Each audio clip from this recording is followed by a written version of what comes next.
In the short time it's been available to the public, AI has quickly become embedded in various aspects of our daily lives, from education to work and even just mundane tasks.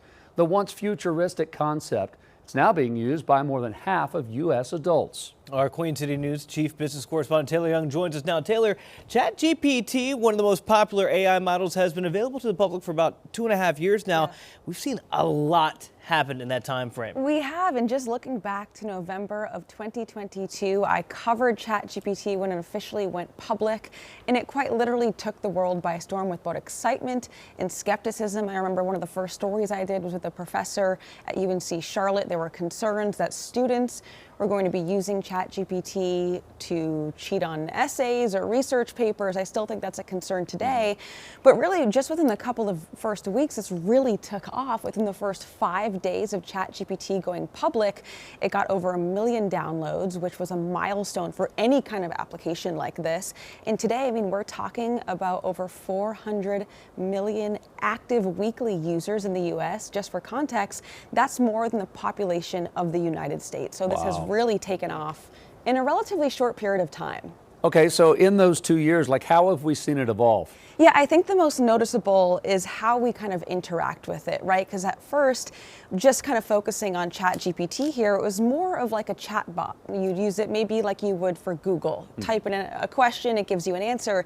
But now it's really transformed. I mean, you can have full-on conversations like you're on a phone call with ChatGPT now in their latest version. It has human size. It really picks up on maybe more complex questions and ideas. And in its most recent version of ChatGPT, which is ChatGPT 4.5, you have to pay $20 a month for. I did bite the bullet and do that just to see what it's like. And I mean, you can do screen sharing, you can upload files, access to video and imaging processing. You know, according to OpenAI, it has the ability now to kind of handle more complex tasks. It's more accurate with its answers, and it kind of understands, again, the context of conversation. So it's gone from almost a form of Google to something that you can now have a full-blown conversation with. Yeah, it learns your style and all that. How are most people using it? So some people are doing the 4.5, they're paying the $20 a month, but what's the average Joe? How are they interacting with ChatGPT? So, and just to put it into context, I mean, 52% of US Americans report that they use an AI model weekly, very frequently. And I did ask ChatGPT, what is the most popular thing that people use you for? And it gave me kind of a generic answer, like the tasks or just random questions. But according to a study by Elon University, the majority of users actually use it for like personal learning, while others use, I think about a quarter, use it for actual work purposes, whether companies know that or not. So it kind of varies. But I do think over the last couple of years, we have seen a shift of a lot of people kind of turning to ChatGPT and other AI models for companionship. They ask it for relationship advice, for financial advice, really anything, just to kind of talk with someone, which I also do think kind of highlights, you know, maybe there are a lot of lonely people out there who are now turning to an AI bot to kind of give them a companionship. Yeah. With all the good that's evolved over the last 2 years, have there also been concerns on the flip side that have also evolved and grown? Yeah, I mean, there has. I mean, misinformation continues to be the top concern with all of this. But I will say, according to a recent MMLU database, which is kind of the benchmark of how we can tell if how accurate AI models are, it says that 88.7% is accurate for ChatGPT. And I know when you're kind of thinking about, okay, what are we using these AI models for relationships, for personal finance, you know, 88% is great, but you'd like to see that be 100%. But it's come a long way just in the last couple of years. 2 years ago, it was about 50% accurate. I think other concerns are, you know, privacy concerns. If you're talking about your personal information, could this get leaked, or where is this information going to go? Another is security risks, and another one that I think is also a major concern here is the impact that this could have on jobs.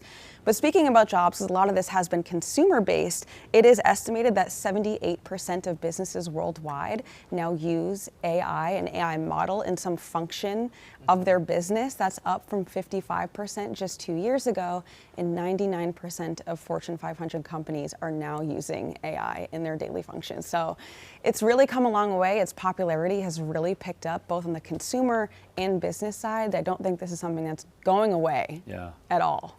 The train's already left the station. Either get on board and ride with the train, or you're going to be left there behind. Yeah. So I mean, do you guys use AI? every day. Yeah, every day. We do. We were just talking recently that, I mean, it definitely, for me, I've replaced just using the Google app to do my search functions, because not only can I get, if I'm just looking for an answer, but it also, as it gets to know you, which sounds a little creepy, but it learns, it knows that I have kids. It can suggest an answer based on being a dad and a husband, and you work early in the morning, and so it can also provide other things, not just doing mundane tasks. We used it for our trip to go out of town for everything. It was incredible. Jordan and I used it to help plan our honeymoon out, our cruise and all that. We've used it for workouts. Yeah. Hey, I'm in a time pinch. I have 30 minutes. What can I do here? It literally answers everything. And if you're worried about using Google, you say, hey, can you search these sites and give me the answer that all three of them say are the most common there? So it cuts down on your search time. It does. I think I use it for a little more boring things. I'm using it to kind of redesign my living room right now. That's dark cool. academia that's vibe. awesome, so I take yeah. a picture of my living room. I'm like, hey, would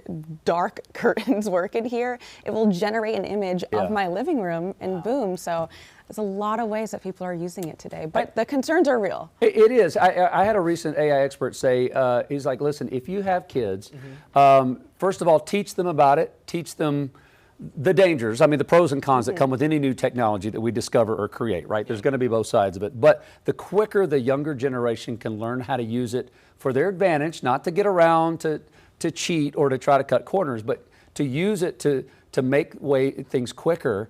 It can help them in their career 10, 20 years from now that we never necessarily had growing up. I think about when Google came out, right? And the internet was a big thing. And I think Taylor and I grew up in a generation, maybe Taylor, I don't want to say you're older than you are. I know I did, where we went from textbooks to doing our searches online. And so our teachers at first, some people were reticent about teaching kids to search online. Some people were saying, no, you need to embrace it. And it turned out by the time we were in college, every single search was pretty much done online and pulling your databases from there. So learning that at the point right now, learning it now will help those kids in the future. And that's the same sentiment, because I've spoken with AI experts over the last couple of years about in the workplace, right? If you are worried that AI could potentially take your job, the best way to prevent that is incorporate AI in your skills. And there are a lot of courses now. I mean, we've seen brand new courses all across the country in colleges that are specifically teaching people how to use AI and incorporate it in their skill set, really, and put it on their resume. So it's going to be here. I don't think it's going away, so we might as well learn how to use it carefully,